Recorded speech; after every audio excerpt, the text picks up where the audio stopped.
Hello and welcome back to Run Fast, Lift Heavy. Today I'm joined by Georgia Smith. How are you? I'm doing so well, Phoebe. Thanks for having me on. No problem at all. So before we get into it, I like to start with a few warm-up questions. I've got 5 of them this morning for you. Okay. So the first question is, if you were to design a birthday WOD for yourself, what 4 movements would feature and why? Oh my goodness. Okay, if I were to put together a birthday WOD, there'd for sure be double unders in there. Mm-hmm. Some deadlifts. Those two are like two of my faves. Let's go toes to bar and then a bike erg. I'm gonna go bike erg instead of assault bike. I used to be like a lover of the like assault bike, and since we got a bike erg in our gym, I just don't use any other bike now. It's so nice. Yeah, yeah, that's a good. It sounds like a good mixture of movements for that workout. I think I'd enjoy that one. Next question is: this podcast is called Run Fast, Lift Heavy. So, do you prefer running fast or lifting heavy? Definitely lifting heavy. Me I blame that on an too. old knee injury, but I am not a runner. Never have been a runner. Okay, question 3: leg day or arm day? I'm gonna go leg day. I've got a newfound appreciation for an arm day on a bit of an upper Hmm. body pump. So that is featuring more, but still for sure like a leg day. Yeah, totally. And do you prefer working out with others or working out alone? Alone. Uh, Hmm. I'm fairly focused and like to the point. If you asked me that question 10 years ago, I would have said with others for sure. But now I just kind of want to like get my work done in the gym. And then like Hmm. my main sport now is Brazilian Jiu-Jitsu. So that's obviously with others. So my Yeah. strength and conditioning by myself, my BJJ with others. Totally. Definitely like to do my strength training alone because I have to be in the zone. And if I Mhm. miss a lift, I'm just not going to be nice to be around. But if it's a Exactly. Metcon, it's got to be with others. Especially if it's 20 minutes plus, I've got to have For someone to sure. motivate me to get through. It is Okay, fun. final question. Sorry. Yeah. Oh, good. Go for it. Final question. We touched on this before we started recording, but do you prefer a sweet or a savory breakfast? So sweet for sure, unless you offer me like avocado on toast with poached eggs, then I would take savory, but I just don't have the time in the morning to put something that lovely together. That's a very Aussie answer as well. When I've It been is, to isn't it? Australia in the past, it's always been avo on toast. That's the move. It's a good one. Brilliant. So before we get into more of the fit questions, could you just tell the audience a bit about yourself, who you are, and what you do? Absolutely. So, my name is Georgia Smith. I work for Opex Fitness. So, we're a fitness education company. My role on our team, so I'm our content marketing manager, and I have my hands like dipped in all of the educational materials we put out for coaches at any stage of their journey. So, whether that's someone who's like on our Instagram looking at an infographic, whether they're downloading a free guide from us, whether they're on our learning platform, LearnRx, and actually taking a course that we put out there, or whether they're enrolled in our professional development program, CCP. I'm making sure that everything from a subject matter expert point of view, because I'm a coach first, my background is in coaching, is aligned and that they're getting the best information possible in a really understandable way. I also am still a coach, so I do remote coaching with our in-house coaching company Crafted. So I still work with a handful of remote clients and get my coaching fix through that. So you touched on OPEX, and I know that a lot of people in the fitness industry will have heard of it. But could you please differentiate between OPEX and CrossFit when it comes to the methodologies? Yeah, absolutely. So I think where we get a lot of crossover and people are curious about the differences is our founder, James Fitzgerald, won the original CrossFit game. So he was like the first of Yeah. its man. And he did a lot of work in the early days of CrossFit around program design, working with a lot of really great coaches then and today in the sport, helping them just put a little bit more order to the chaos of how do we actually improve someone's constantly varied high intensity work capacity? Like, how do we actually make people better at Hmm. that thing? Because it can't just be show up and do a random thing every day. So that was where he really grew and became like a prominent figure. Today, Opex, like our mission is to raise the value of fitness coaches and to help every individual do their ideal version of fitness and allow coaches to be able to do that. And we believe that that looks a little bit different from one person to the next. And so you could have an Opex educated coach who's working with a CrossFit athlete, who's putting together Metcons and like volume progressions in gymnastics work. So they could be designing for that CrossFitter, but you could also have a coach who's working with a BJJ athlete or someone who just wants to like shift a bit of body fat and be healthier and play with their kids. And we believe that the best program is going to be different from person to person. So our method is one of individual design. We teach coaches how to go through really comprehensive assessments and consultations, and then based on principles, put together our program designs unique to the individual. We do monthly consultations and check-ins. So it's just a, I guess, more personalized approach, for lack of a better word. So would you say it's less about pulling random movements out of a hopper, which is what CrossFit typically used to be, but more towards, working on an individual's wants and needs? Absolutely, yeah. And so we don't do group fitness. Like Opex is all individual design, and that is what we teach coaches. We absolutely have coaches who come through our education who work in group fitness. I was managing a CrossFit gym when I went through CCP, and absolutely use the principles in program design to do a better job. But at the end of the day, every person has different capabilities, right? Everyone has different goals, and what someone needs to do if they want to get stronger versus what they need to do if they want to lose some body fat versus what they need to do if they want to be a basketball athlete. It looks so different from person to person. So yeah, we don't do the group thing. We believe in one-to-one. And again, the group piece, like it can work in the short term. Like you can get really great results doing group fitness for a year, 2 years.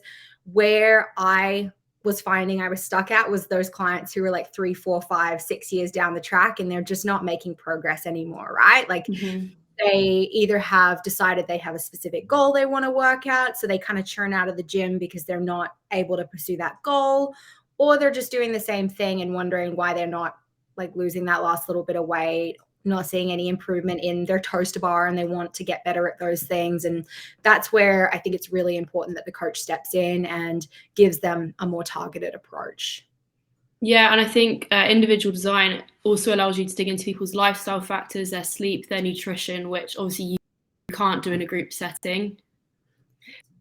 So I want to know why you stepped away from coaching group classes, and how did that go for you?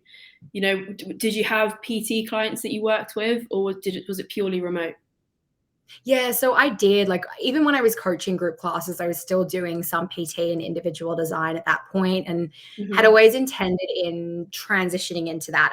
I found love, like so much love, and like really revitalized my passion for coaching. And especially as you just spoke about, Phoebe, that ability to work on lifestyle and nutrition and have those tough conversations and actually implement changes there. I was finding, like I can have a bigger impact on people doing this one-to-one. So that was always my intention. I ended up I went through CCP and ended up getting a job with Opex on the team in Arizona. So I was in Michigan at the time, moved to Arizona to come and work for our headquarters. And at that point I had to give up. Like I had no choice, right? I had to give up the full-time on the floor gym management side of things. We had a physical gym on site. So I was coaching clients there in person. And then just as my role has expanded on the Opex team itself, have now moved to all remote only coaching, because obviously it is a little bit more time efficient. Coaching on the floor takes time, and I'm fairly busy, but I do I coach kids Brazilian jiu-jitsu. So I get my on the floor in-person coaching fix from that. But yeah, it all just happened pretty quickly and pretty organically because of accepting this new role. So when it comes to functional fitness or CrossFit training, I think part of what makes it so addictive is that you're never truly a master of all of it. There's always something to improve on, whether it's toes to bar, double unders, monostructural training. But with this in mind, I'm sure there's many occasions where people set goals that may oppose each other. For example, I might want to improve my 10K run, but also improve my 1 rep max back squat. So if I had both of these goals, how would you go about designing a program that would allow me to hit them both? For sure. Well, in part, it depends where you are, because if you're a Mm-hmm. total beginner, it's possible that you could see some awesome improvements in capacity and awesome improvements in strength at the same time. So I don't want to say you can't get a better 10K and a better back squat, because if someone has a fairly low training age, they don't have to dig as hard. They have more potential that they're able to uncover to improve those two things. So Mm-hmm. you can actually see improvements in both. If you come to me and you've got like 7 years of training under your belt and you've followed really structured aerobic progressions before, you've been through strength cycle after strength cycle, and you want to shift that number north, but you know it's going to take a lot of work, that's where it's going to be challenging, because we are going to have these two somewhat conflicting goals. Mm-hmm. In terms of structuring work, you can again get fitter and stronger at the same time, even as a more intermediate or advanced trainee, if you're smart about program design. So like concurrent training principles, you would, in an Mm-hmm. ideal situation, keep strength and aerobic work away from one another on different days.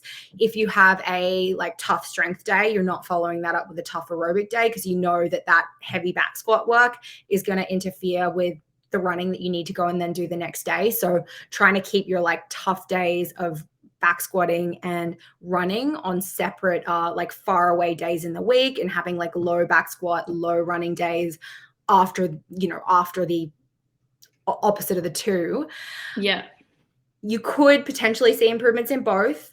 You may need to take a step back and say, I just need to go through like an 8-week strength block, prioritize strength and maintain running during this time. Let strength be the goal. And then go into my 8-week endurance block where I'm working on improving that 10K and just trying to maintain my back squat, and then come out the other side of that 16 weeks and have seen improvements. So it is a little bit different from person to person. And again, just based on, are they like, oh, Phoebe, are we talking about, taking your back squat from 500 to 510 pounds, or is it more of a situation where we're taking it from like 150 to 175? Because very different situations, and the level of like effort that's going to be required to do that will be different. Yeah, I mean, this is something that I've definitely gone through. I mean, when I got into CrossFit, strength was definitely a big weakness of mine. And I was very aware that strength is what takes years, but endurance, fit aerobically, if you train hard for about 4 months. But now I'm training for a triathlon, having just done a lot of strength work, and I'm seeing my numbers. My goal was to back squat 120, and I tried to do it recently after doing a lot of endurance work, and I couldn't hit it, and my progressions were just felt so heavy, and it was really hard mentally to overcome, but I know that with time I can build them back up. Yeah, absolutely. There's a season for everything, right? And sometimes it is the like tough reality of, if you want to be the best at the world at strength, or the best at the world at endurance, and you're training for a triathlon, you may just have to let one of those things go. We can't have everything all the time. So there is a season for each thing. And sometimes you just got to be okay with saying that's not going to happen right now. Yeah. So in the CrossFit space, we're currently in the off season, unless you're an elite athlete. We've just had the Open and the quarterfinals. And I know that Opex talk a lot about different periodization periods. So accumulation, intensification, sport specific. Could you please talk the audience through all of these phases of a program and what they mean? Yeah, absolutely. So in structuring long-term training plans, we break them up into that accumulation, intensification, and then for an athlete, pre-competition, competition, and then a deload phase with different intentions in each period. And if we're talking about someone who is an athlete, who has competitive goals, who has a competitive season that we're working towards, everything that's coming prior to that has the intention of preparing them for that competition. So in our accumulation phase, this is when we are building a base of skills. We are doing higher volume training. We're doing longer, slower aerobic work, and really making sure that we have a big base of volume built that we're able to then add intensity on top of. We move into intensification, and that is where intensity or loading becomes the challenge. CrossFit is kind of a funny one because it's not just about lifting heavy, it's also about being able to do a lot of work. So in like a pure like strength and conditioning model, in intensification phases, you'd see decrease in volume and increase in intensity. Well, in the CrossFit world, volume stays high and intensity stays high. You may see that you're doing slightly lower volume on like pure strength work and just maintaining some of those or holding on to some of the strength you built through volume in accumulation. But as a whole, for a CrossFit athlete, intensification is like, okay, we built volume and everything that we need. Now we're just going to do it faster and do it tougher, essentially. Pre-competition, so depending on what the competition is, whether someone is a open athlete, whether they are going to quarterfinals and know they're going to be there, whether they know they're going to make it to semis, that pre-competition phase is really about sharpening and refining the ability to go and compete. So let's say you are an open athlete, that is a like period of time where you're doing simulations that are designed to simulate what it's going to be like to go through those open workouts. So you're going to do them under similar circumstances at same time of day, same time of week, doing old open WODs that you expect might come up, and again just making sure that you have nailed that competitive experience, so in competition you can go and do what you need to do. In that pre-comp phase, in terms of what's happening in the rest of your training, you're probably not trying to get stronger, you're probably not like digging deep into like any new things. You're really just working on sharpening and refining what you already have. Does that help? Yes, yeah. And then you also mentioned deload, which for me used to be a horrible word. I used to hate deloading because I felt that if I wasn't leaving the gym red face, sweating, wanting to lie on the floor, then I hadn't done my job correctly. So what would you say to someone who felt anxious when it came to deloading because they thought that by reducing their training intensity, they weren't moving the needle in the right direction? Yeah, absolutely. I mean, we need challenge. Like we need to struggle in training enough that we get a challenge to what our homeostasis is so that we can adapt and grow from that. But in order to adapt and grow, we need to give our body time to recover. And especially coming out of the competition season where you have like pushed yourself to the limits, you really need that time, both physically and mentally, just to step back. The rigor of your competition is going to be going to depend on what you actually need from a deload. So if someone is like a casual open athlete, they don't need to take a month off training post-season, right? They probably need like a couple days to step away from the gym after that last open WOD, some easy movement, enjoy some hiking, enjoy some bike riding outdoors, and then, come back and move into the beginning of the next season, into that accumulation phase where they're getting ready to work on all those weaknesses they uncovered. But if someone has, is a games athlete or has had a long competitive season that's been really, really taxing, they might need to take a couple weeks or even a month away from the gym and just enjoy movement in other avenues to feel recharged and ready to come back and get it from the next season.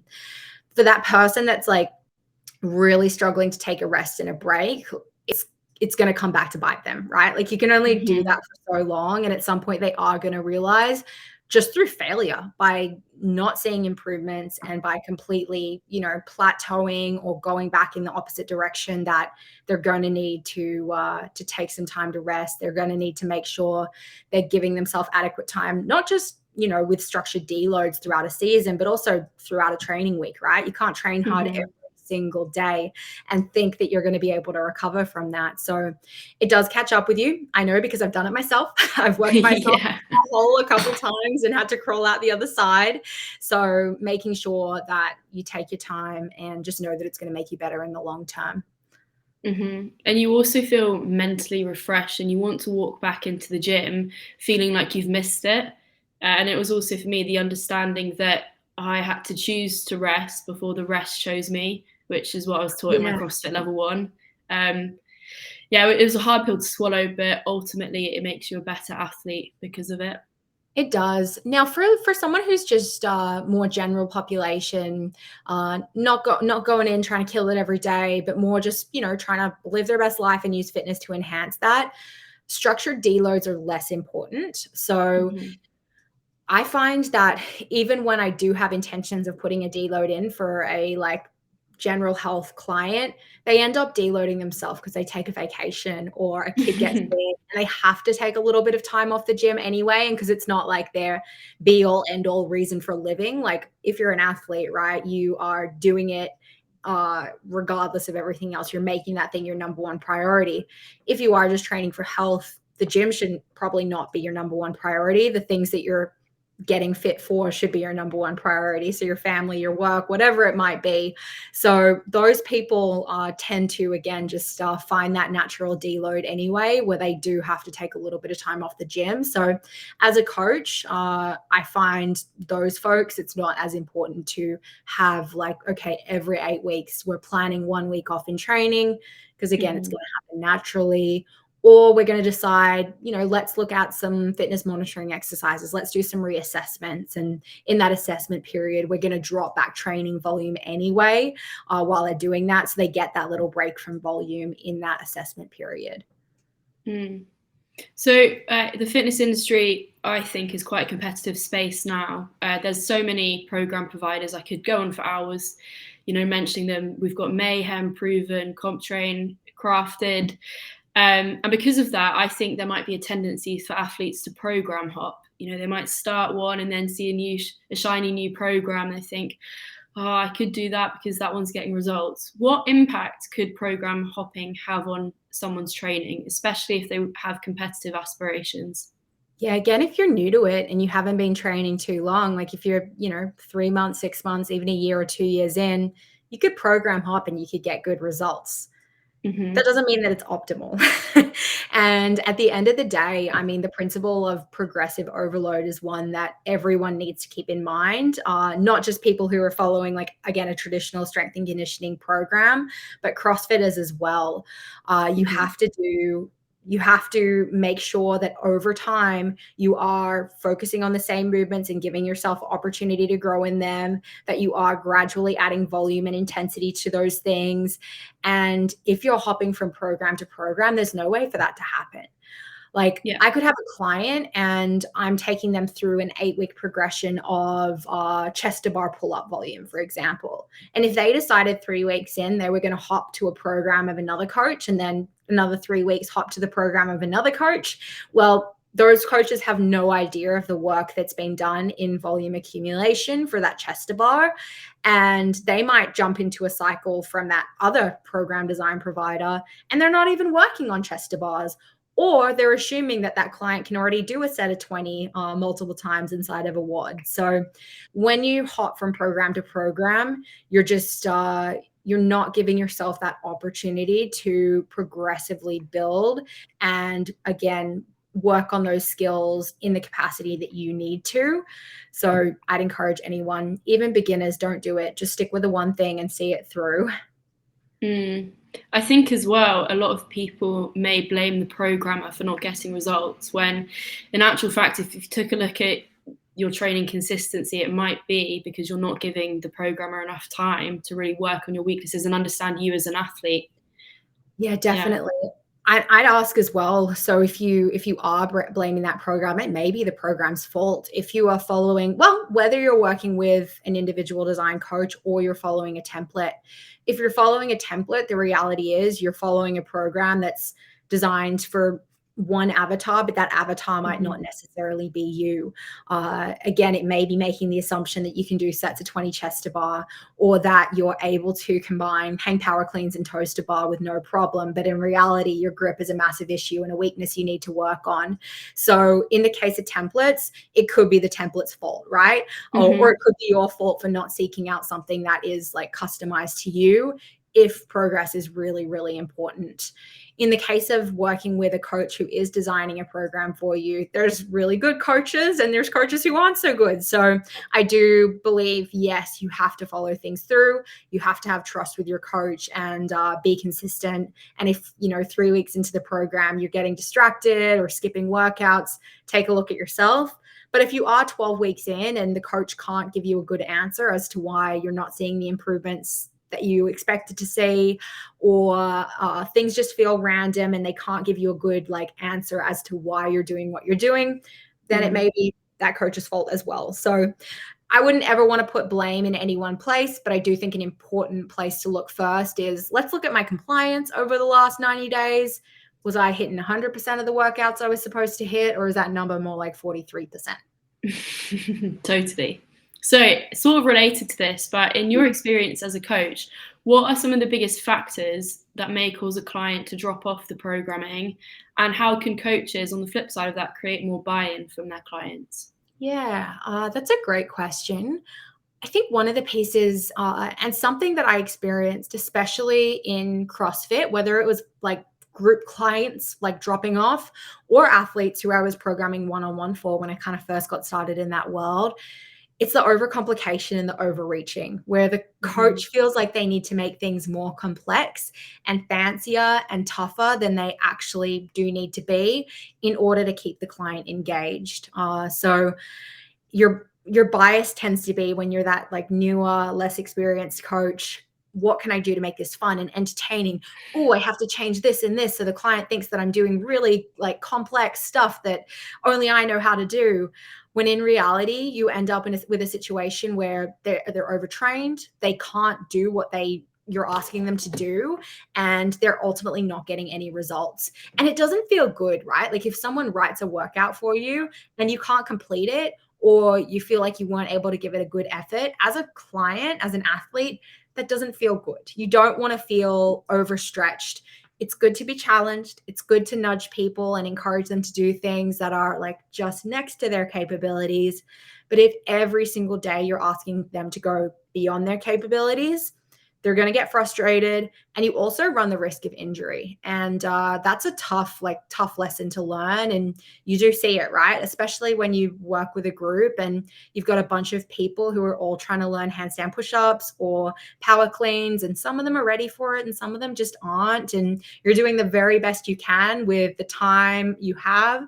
But at the end of the day, you don't have the hours and hours you need to spend with that one client progressing eccentric handstand push-ups, or even prior to that, just building some overhead pressing strength. So you end up in a situation where someone's crashing down on their head and coming away with numb fingers, or some cervical spine issues. And it sounds, I'm kind of laughing as I say it, but it's funny. That stuff happens. Yeah. And I think it happens way less than it used to. In the early days of CrossFit, everyone was just kind of guessing and throwing stuff at a wall. I think coaches are doing a much better job now. But at the end of the day, those people who are either getting injured or just not getting better because they're not doing the preliminary work that they need to do before they get to more advanced skills, they're going to get frustrated or injured and they're going to leave. So that would be the big reason why I see clients getting disengaged from their program and ultimately churning out, is just that overreaching and overstretching. Yeah. That's something that I definitely struggled with when I first became a personal trainer. I saw my role as making someone leave the gym sweaty and in a mess. I wanted them to feel absolutely beasted, because that's what I thought they were coming to me for, rather than listening to what they were saying. If they wanted to build muscle, then getting them on an assault bike isn't going to be the way to do that. But I knew that was going to make them leave feeling sweaty. So I really had to listen to what they were wanting me to do, rather than what I thought they needed to do. And that's where individual programming comes in, rather than group classes as well. Yeah. And one of our goals as Opex coaches, and what we teach in our education, is actually to develop autonomy in the client, with the intention that in 5 or 10 or 3 years, depending on how much experience they have and how quickly they adapt, they're actually not going to need you anymore. Like, you don't want someone to have to rely on a coach to be able to practice like good fitness for the rest of their lives. Financially, that's tough for a lot of people to have to like pay a coach or even pay, like a group gym in the long run. Like, that can be really taxing. Stuff happens, right? Like, we all went through the experience of gyms closing down for a long period of time, and you want people to be able to take challenges like that and just be able to do it for themselves, and to understand, okay, I should probably go into the gym 3 days a week and do some kind of squat, bend, push, pull, lunge, core resistance training. And I understand the exercises that fall within the patterns because my coach has educated me on those things over the years. I know I should probably do some breathing work on the days in between. So I'm going to go for a bike ride one day, and then I'm going to do some row intervals another day. And my coach has talked to me time and time again about, sustainable pacing for aerobic work. So I'm going to make sure all of my splits are even times. So as Opex coaches, these are conversations that we're having with our clients in the way we deliver our programs, on consultations, if you're in person, on the floor. So our intention is to actually get clients to the point where they don't need us anymore. That doesn't happen in a year. Rarely is that going to happen in a year. But again, 5 or 10 years down the track, we want that client to be like, this was great. I learned so much from this relationship, but again, I'm actually ready to pursue this fitness thing for myself now. Yeah, I mean, I've gone through that with former clients as well, and they've told me that they feel they're ready to go at it alone, and then if they fall off track or they want a bit of extra motivation, then they'll come and see me for a month or so, and then they'll go off by themselves again. And I think that's brilliant, and it feels really rewarding as a coach to know that you've done your job in that way. It does. It really, really does. So the final topic I want to talk to you about is when it comes to training, choosing which exercises to do can often feel like being at a buffet. You want a little bit of this and a little bit of that. And it can be really exciting in the moment, but it's not going to be the most sustainable to allow you to achieve your goals, whether they be short-term or long-term. So what factors should be considered when programming the order of a workout? Let's say, for example, a leg day. If you wanted to build strength, how would you design a leg day? Yeah, for sure. It's a great question. And the first thing I would start with is always conducting an assessment on that client. So factors that are going to determine what I end up programming on that leg day. Well, we're going to look at their squat patterning. We're going to look at their lunge patterning. We're going to look at their active straight leg raise to make sure they've got, good hamstring mobility that they're going to need when we have them go and do a deadlift off the floor. Because if someone lays on their back and they can only pick up one of their legs, a foot off the ground, well, we're probably not having them do deadlifts from the ground because something might go wrong at that point. So we have to figure out what are those clients' capabilities. Are they able to hold a side plank for 90 seconds? Are they able to hold a front plank for 60 seconds?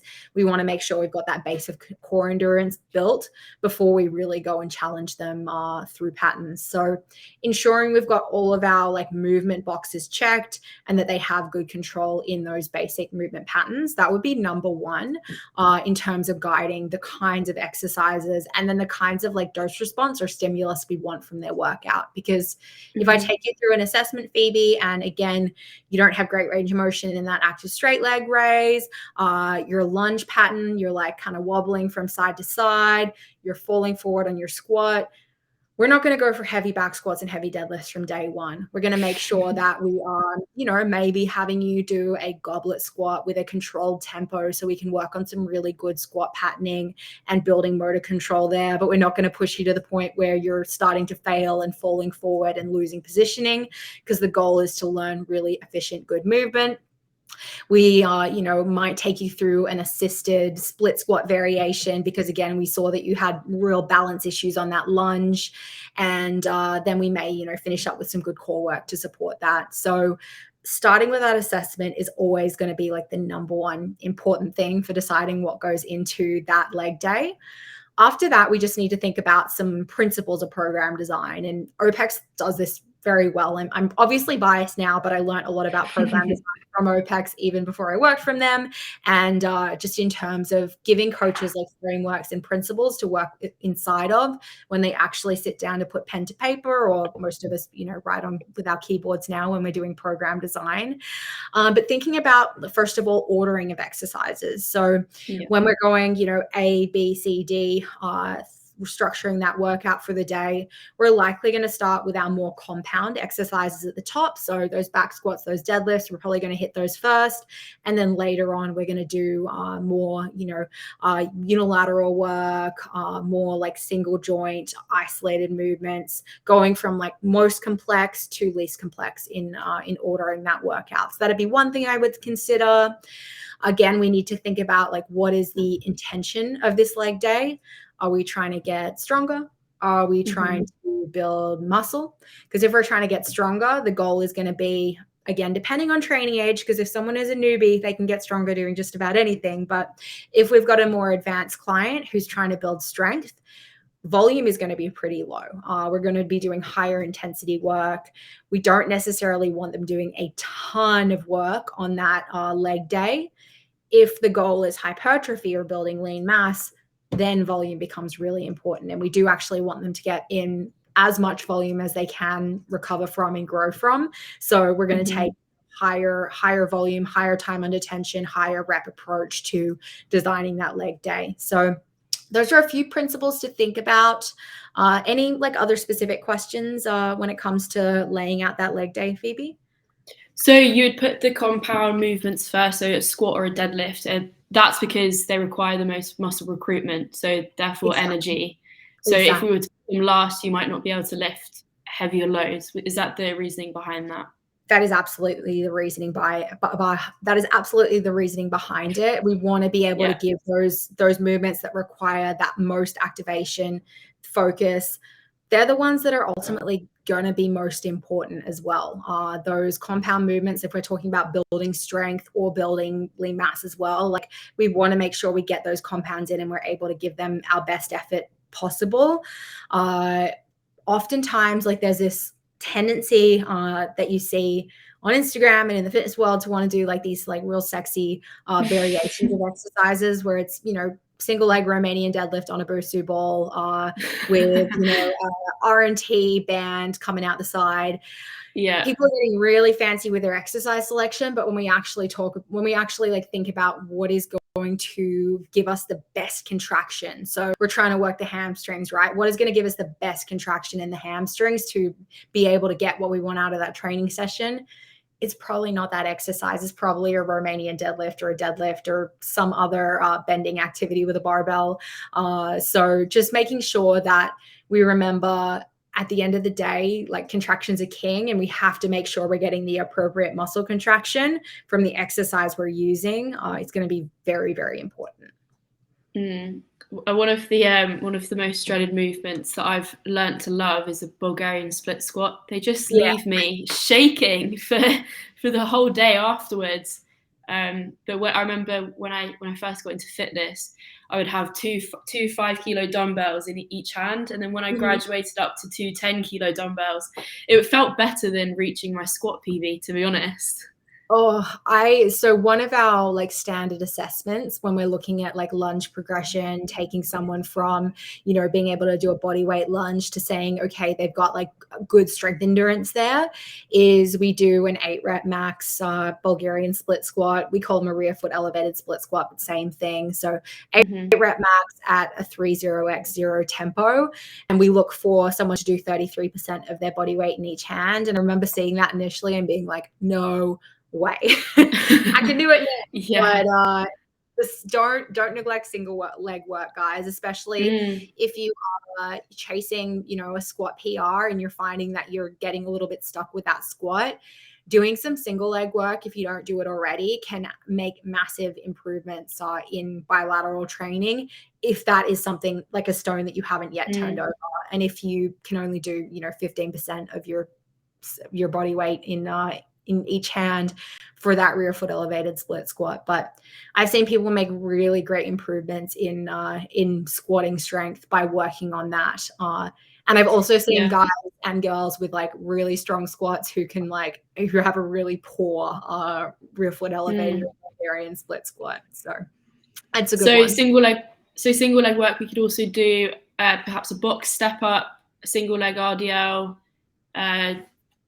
goblet reverse lunge. What else could we do? What are other examples? Yeah, so lunging, like depending on whether we're lunging or we're going for like a more bending exercise. If we're talking about lunging, Mhm. like you said, you've got that step up, you've got the reverse lunge. We could take a barbell or do a front rack or a back Mhm. rack reverse or walking lunge. You could do some kind of a curtsy squat variation where you're sending that leg not just back but to the side as you're lunging Yeah. back. There's so many great lunging options out there. Brilliant. Well, on that note, Georgia, thank you very much for coming on. And for those of you listening, definitely check out Opex Backroom Talk podcast because it's brilliant, and that's where I came across you, and I've learned so much from it. So thank you very much for that. Oh, thank you, Phoebe. I appreciate that. No problem at all. All the best, guys.